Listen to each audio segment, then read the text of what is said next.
Welcome to Beneath Your Beautiful, where guests share stories of adversity and perseverance, which inspire, encourage, and challenge us. We embrace these tough conversations, intimately exploring our loves, fears, and hopes with a delicious combination of depth and lightness.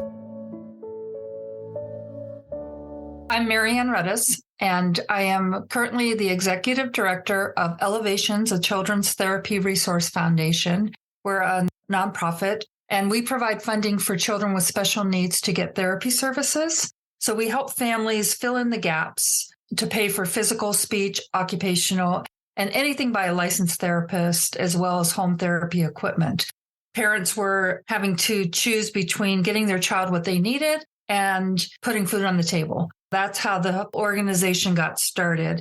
And when I learned about Elevations, it was very close to my heart.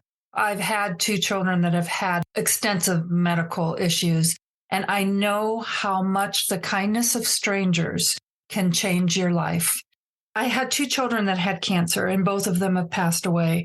So I'm also a certified grief educator. I went through David Kessler's program so that I could take what happened in my life and be able to expand that out and possibly touch other lives. I understand uniquely that grieving is an individual process, but I also believe that we can't do it alone.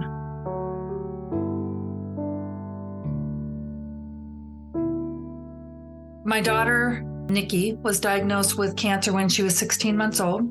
She went through 2 years of treatment, and then she was considered cured.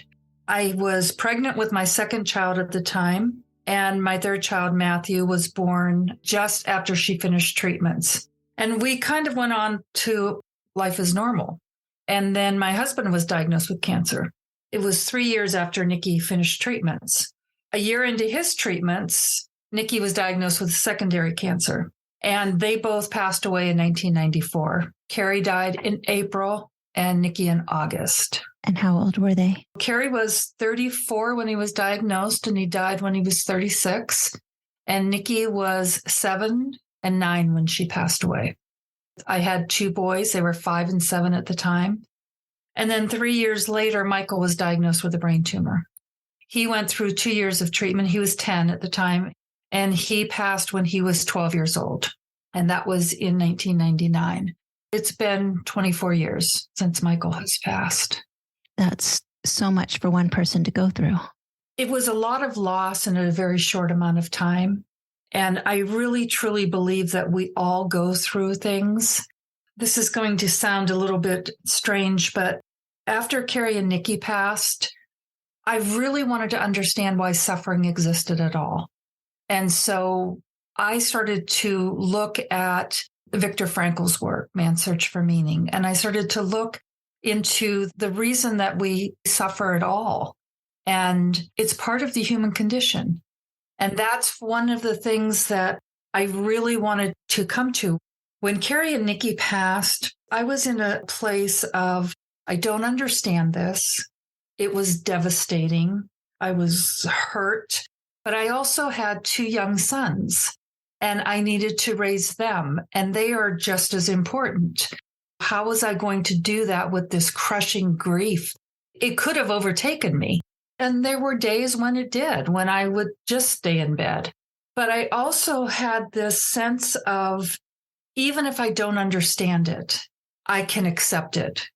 And then when Michael was diagnosed, I went the opposite way. It was, I don't want to understand this. I can't understand this. There is no purpose. There is no meaning. There's nothing except for randomness. Mm-hmm. My life became about, what do I do with this?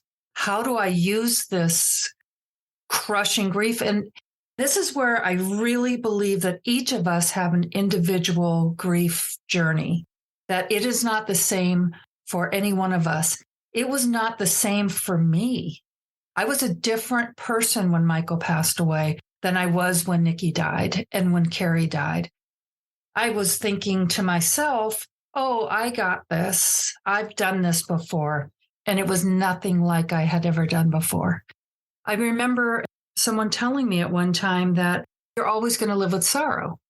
And I adopted that. And I thought, okay, I have to accept that. Anne Lamott's got a beautiful quote about living with loss. And she said, it's like you have a broken leg and it never quite heals all the way, but you learn how to dance with a limp. Mm-hmm. And I loved that quote. Me too. And I thought, well, is that the best that I can hope for? And I kind of resolved myself to that. I learned the tools that I needed. I learned to take care of myself. I went to grief counseling, but I also felt like something else had happened with all of that. When I allowed myself to really go to those depths of sorrow, I expanded my capacity for joy. And I can find joy in the smallest of things. And yet it's something that I may have taken for granted previously. I totally understand that. And I think it's because I lost my mom at such a young age. I really appreciate the small things. And maybe it's because of loss. I think we learn not to take things for granted and be present and being aware of what is valuable and what is important.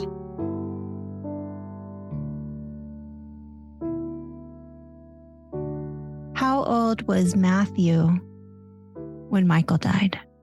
He was 10. And have you reasonably worried that he would get sick? Oh my goodness, yes. And I remember consciously thinking, I am not going to put those fears on him. I am not going to run him to the doctor every time. I'm not going to feel his arms for tumors. I'm not going to do any of that. But when he was about 16, maybe 15, he had a lump. And so I took him to the doctors. And she said, oh, it's probably nothing. Sometimes, boys, this can happen at this age. But given your family history, let's check it out. And of course, these things always happen over the holidays, right? So everything's delayed. And by the time we got the results that he was okay, I realized how much I was holding on to that fear and how much it was underlying everything. And we got through Christmas. And the week after Christmas, I crashed. And it was because of the weight of that fear that this could happen to him. So, of course, it sent me right back into grief counseling. And and I did that for another year because that fear was real. Yeah. I know that just because bad things happen once, they can happen again. Right. And yet, do you want to live your life in constant fear of that? And so how do you learn to manage that? Those fears are there and they're on a subconscious level too. And when we went through that health scare, it became conscious. So that was a very good thing that happened. Then it was all out on the table and we were able to deal with it. And that, I think, is a very important piece of grieving. I say that it was reasonable for you. I asked it in that way, that it's reasonable for you to worry, because I had the irrational fear, I believe, that because my mother died at 46, I was going to die at 46. And actually her mother died at 46. So it didn't seem so irrational. It just seemed like that's what was going to happen. So I get that you get something in your head and just assume. And here I am at 55. So that didn't happen. And actually, ironically, I really did live in fear of my 46th birthday from the age of 18. And I met Philip at 46. And really my life started then rather than ending. Oh my goodness. I love that. I've often thought, I wonder how Matthew is feeling as he's his 30s, he's 34 and his dad died at 36. Mm-hmm. I think that's a very real thing. I have spoken to many motherless daughters, and I know for women, it is a very real thing. I don't know about men, but I know for women, we are worried about that age and then shocked when we surpass it.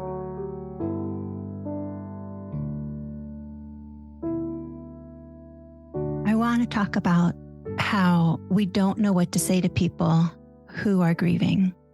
For instance, I am embarrassed to say that I've known you for more than a decade, maybe. I've known you a long time. I knew about you that you had lost a child, but I didn't know anything more than that. And I didn't know there was 2 children and a husband. And so what do we do to make it easier to talk about grief? Do you feel alone in your grief? I want to talk about my mom all the time, and nobody else does because it's like I'm almost a victim of being motherless. But I don't feel that way. I just miss her. So talk to me about how we can make this a better subject and make people who are grieving feel less alone. Our society shies away from grief, and that is changing. I really believe that we are starting to talk more about these things. I started a webpage called Dear Bereaved Parent, and it's just little love notes that I wrote from one bereaved parent to another. And one of them is about being seen. I see you, because others don't see you. They don't understand. And really, do we want them to? Do we want them to really understand the depth of the pain of losing a child? And sometimes people say things that are very triggering, and they can make people feel worse rather than better. And because of that, well-meaning people are afraid to say anything. And I think that we have gone a little bit too far on the other way, that when someone comes to you and says they're in a better place, or when someone says to you, you can have other children, those are very hurtful things. But they come from a place of, number one, ignorance, because they don't understand. They don't fully understand what they're saying.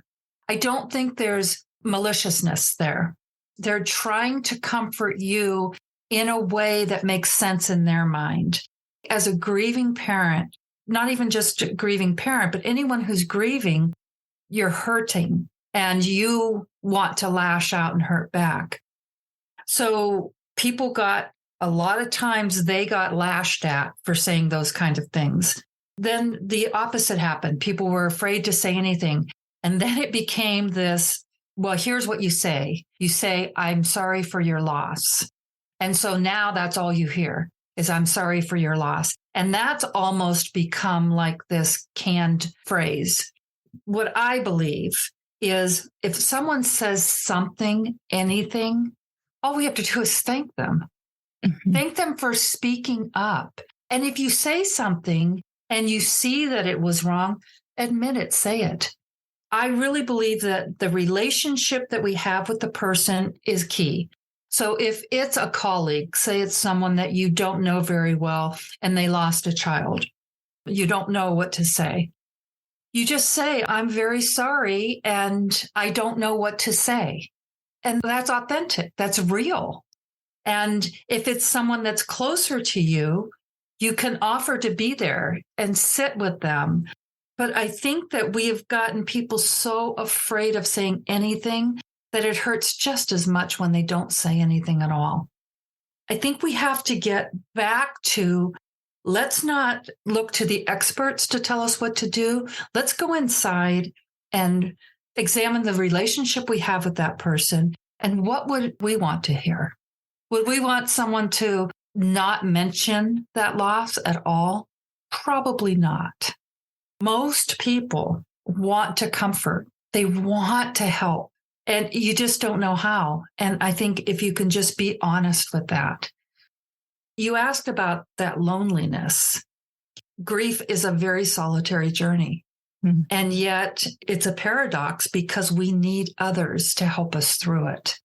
So when someone's going through something that you can't understand, understanding that you can't understand is huge. And that is less isolating. It was the second year that was harder than the first, because a lot of that support goes away and people have moved on with their lives, and you're still in that place. And that can feel really, really lonely, because nobody understands. Well, that was a year ago. Aren't you over that yet? Or can't you move on yet? Right? I didn't lose a child, and I can tell you now. Any loss is going to take time. There's a lot of things that go into grief. It's not just the loss, it's the whole relationship. What do you mean? If you had a complicated relationship with your spouse and they died, you're going to be not only dealing with grief, you're going to be dealing with a lot of those complications. Yeah, I see that.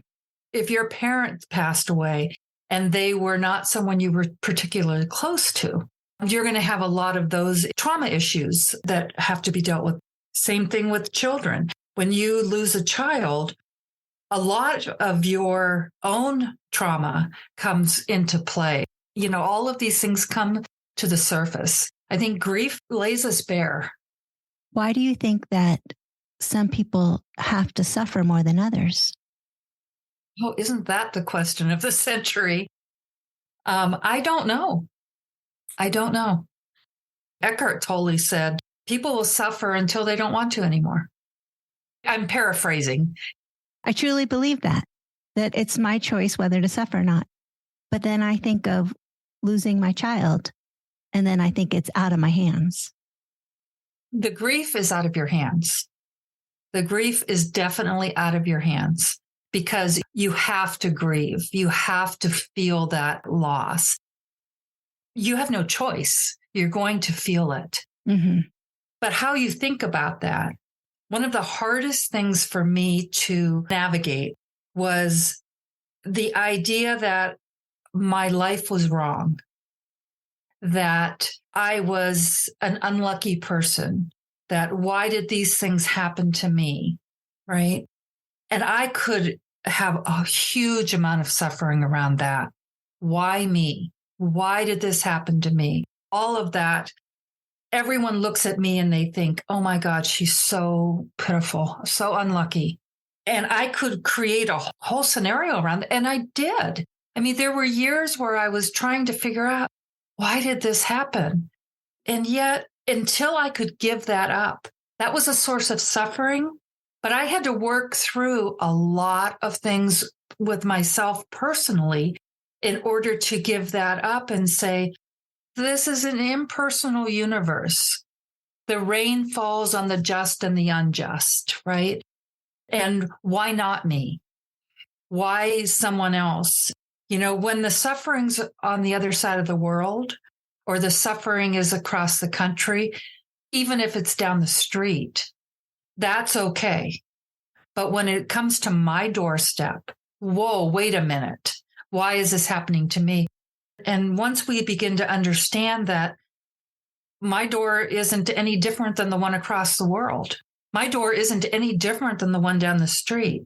And so there's an impersonal part of that that can alleviate the suffering piece. But that doesn't mean that I'm not going to be sad. It doesn't mean I'm not going to grieve. It doesn't mean there are times when, gosh, I wish it could be otherwise. Sometimes we don't know we have that choice. That's the first piece of awareness, is going, wait a minute, is there a different way for me to be able to look at this and entertain that thought? And I'm not talking about those first weeks, months. Those are so intense. But time really does play a role in grief. Time does not heal all wounds alone, but time is necessary for us to be able to heal our wounds. And so I think we can utilize time, and we can delay it as long as we want. I know a mom whose child died 25 years ago, and she's still in the same place that she was at that time. And that happens. It's very difficult. And maybe she'll move through it, and maybe she won't. But understanding that she does have a choice there. And at some point, we have to understand that although we don't have power in everything, we have a lot of power in ourselves, in the way we decide to view life. That's so beautiful. Thank you.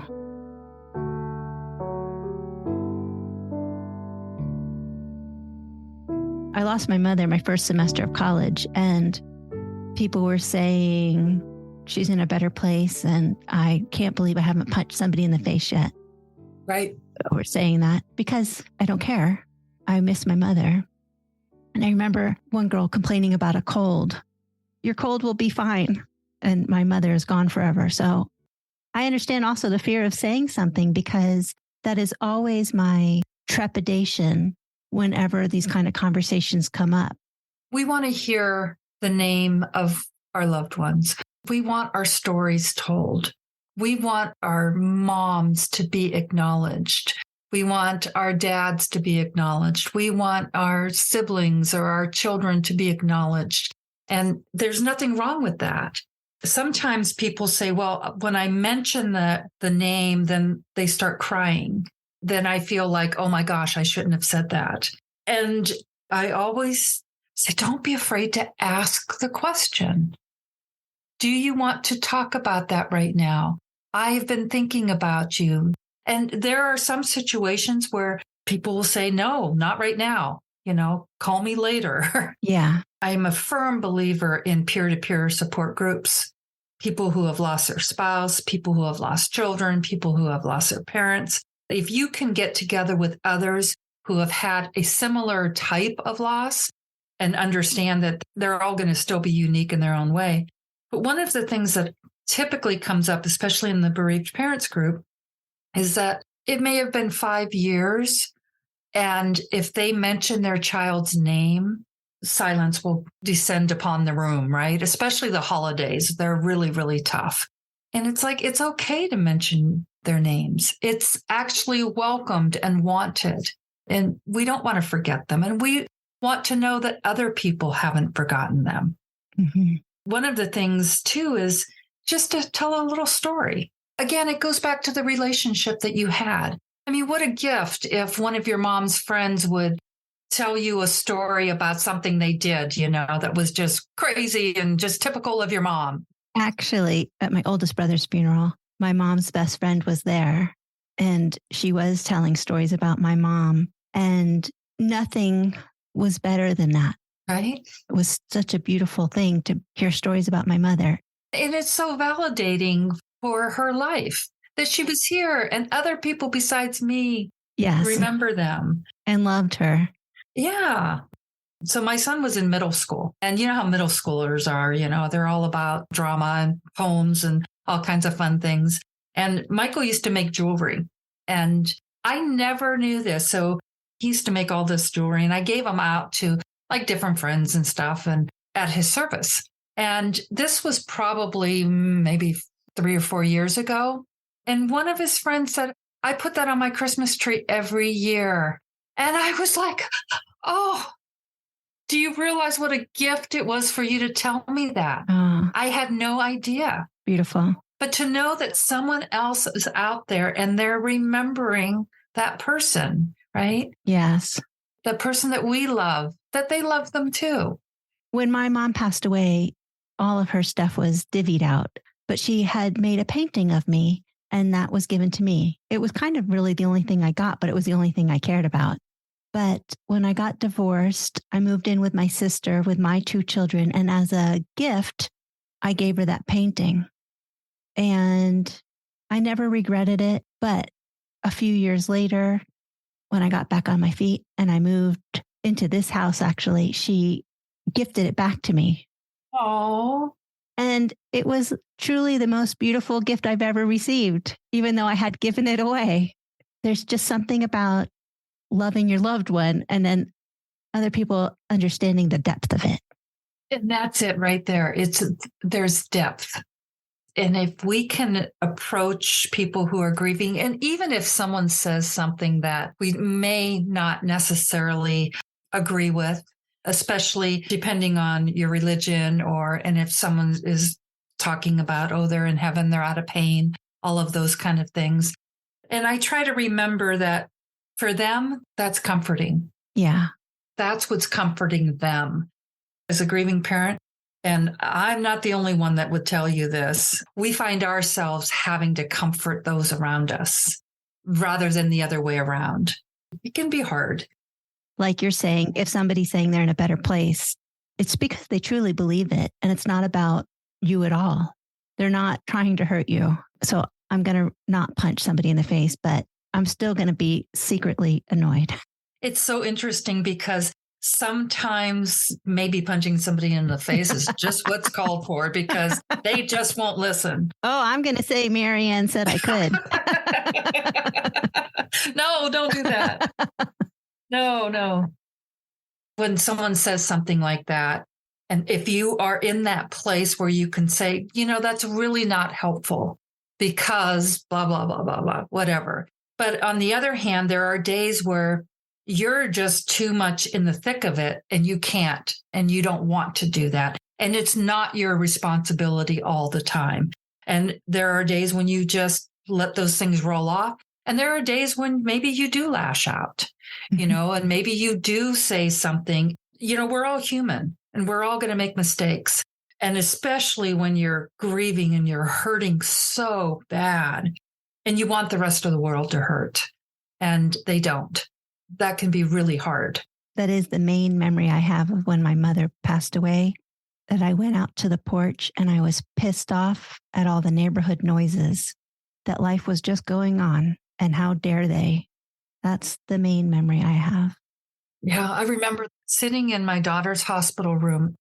Her and her dad had this relationship and they kind of walked each other through cancer treatments and walked each other out of the world and all of these magical things that happened around that. But I remember the night she died and I was standing in her hospital room and I was looking out the window and there were cars going down the street. And I remember having the thought, how can those cars be going down the street? Mm-hmm. What's going on? Wait, my world's just stopped. Why hasn't the world outside of me stopped? It can be isolating and lonely. And yet we have to remember that we're not the only ones that have ever experienced this. This is what it means to be human. We're all going to die someday, all of us. And as much as we try to forget that, it's still going to happen. I like to think about it, that it's the natural cycle of life. I want to think about it. I want to appreciate the moments I'm alive, which is this moment, and maybe not the next. Right. I'm not afraid of it, but I'm aware of it. And I think that's really great because I have gratitude. And you embrace living because you know that there is an expiration date here. For everybody. For everyone, right? But people don't live that way. No, we live like we're going to live forever. Yeah. When I was 22, boy, that's what I thought.